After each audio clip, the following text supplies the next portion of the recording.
If you have ever felt like you're wasting time trying to force your life to fit into other people's productivity frameworks, this Brighter broadcast is for you. We are following up on the live stream from a few weeks ago about screwing the productivity rules that everyone seemed to love, and we're following up on that with a little bit of a different take on the topic today. And before we start, just say hello in the comments and tell me one piece of productivity advice that you tried and ultimately decided didn't work for you. You know, you made the informed decision and decided not to go with it. So tell me, did you try waking up at 4:30 a.m. and felt like a zombie? Do you find that to be productive, you really need to check email more frequently than traditional productivity advice tells you to? Whatever your own story of screwing productivity rules is, I want to hear it. So if we've not met before, I am Brittany Berger, the founder of Work Brighter at workbrighter.co, and this is the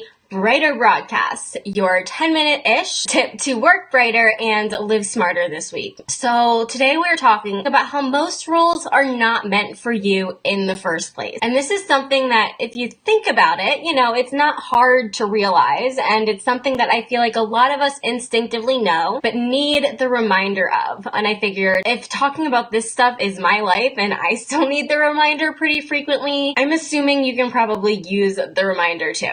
Because lately I've been researching some different productivity tips and traditional frameworks for the Work Brighter Clubhouse. And so for this research, I've been going back to a lot of the books that I cite them as my favorite books. They are, you know, the traditional productivity advice books, and they were really important for me when I first got interested in productivity. These were books that totally rewired my brain and changed my way of thinking. And so I figured that like big shifts would be coming again if I took the time to go back to them.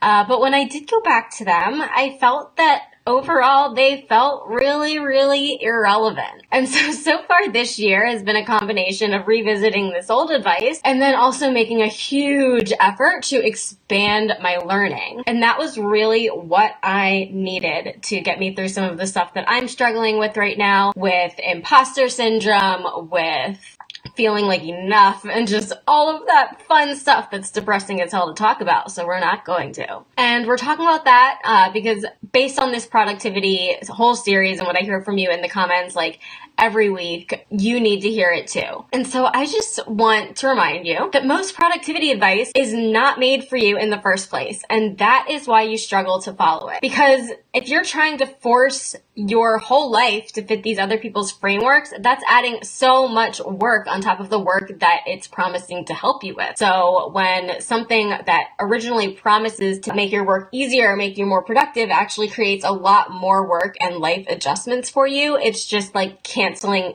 out what it's supposed to do. And here is like kind of the truth that's uncomfortable to talk about. Most productivity advice and systems were either created by or influenced by healthy, wealthy white men, usually older now, like usually boomers or Gen X. Most of the advice is based in old theories that aren't easily applicable to just where and how we live today, like with technology and smartphones and stuff like that. And most of the advice doesn't take into consideration the reality of life outside your work and your productivity. You're an amazing, complicated unicorn, and that black and white, boring advice just didn't consider you. If you're a woman, or if you're a parent or a caretaker, if you are chronically or mentally ill, whatever, you can often feel, I often feel like my life just does not fit those systems and those rules. And for so long, I felt like that was my fault and that I needed to get myself to fit those other rules instead of finding actual ways to be more productive within the work and life that I have in reality. There's nothing wrong with not being able to follow advice that was never meant for you in the first place. Everything takes different numbers of spoons for everyone. And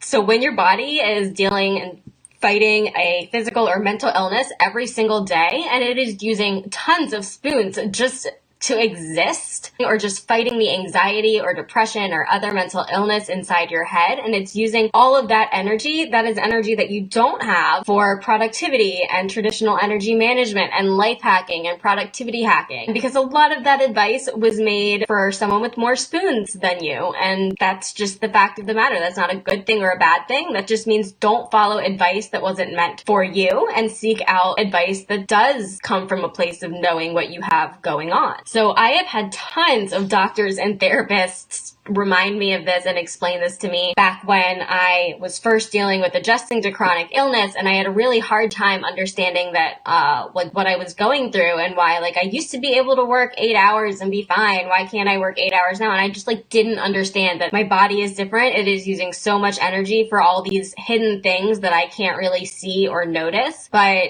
that doesn't make the energy expending or the feelings less real. So that was just huge for me. It's just mind-boggling how once you realize how narrow of an audience this advice was meant for. And that's not a bad thing in and of itself. It just means if it was meant for this small group of people and you're outside of that group, don't waste your time trying to follow advice. When traditional productivity advice tells you have all this free time and you just can't figure out where it is, you're not crazy. That person just probably didn't consider the role that you play. It's deep, it's disappointing, but it's real. I recently joined the Freshly Implemented program from Amber McHugh, and the one thing that I keep seeing that Amber keeps saying is you're right on time. And I love that, because that's another thing that I constantly have to be reminded of, that I am on my own timeline, especially as an entrepreneur. You hear people say, it's not hard to earn the first 6 figures, you just have to do the work. That advice is assuming how much work someone can do and realizing that was different from the amount that I could do when I was first starting my business because of the chronic illness stuff. People say oh, you can just hustle your first year or whatever. I couldn't hustle. That was the whole reason that I stopped working full time, was because I couldn't hustle.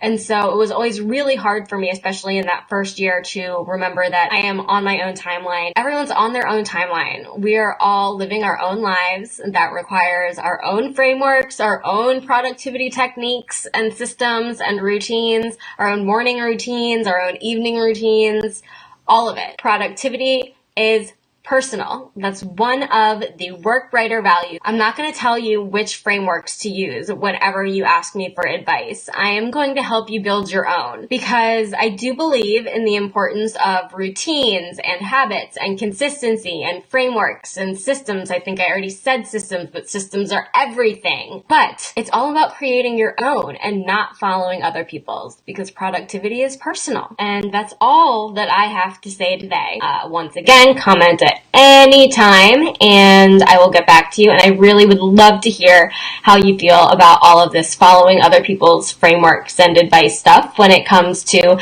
something as personal as productivity. Bye!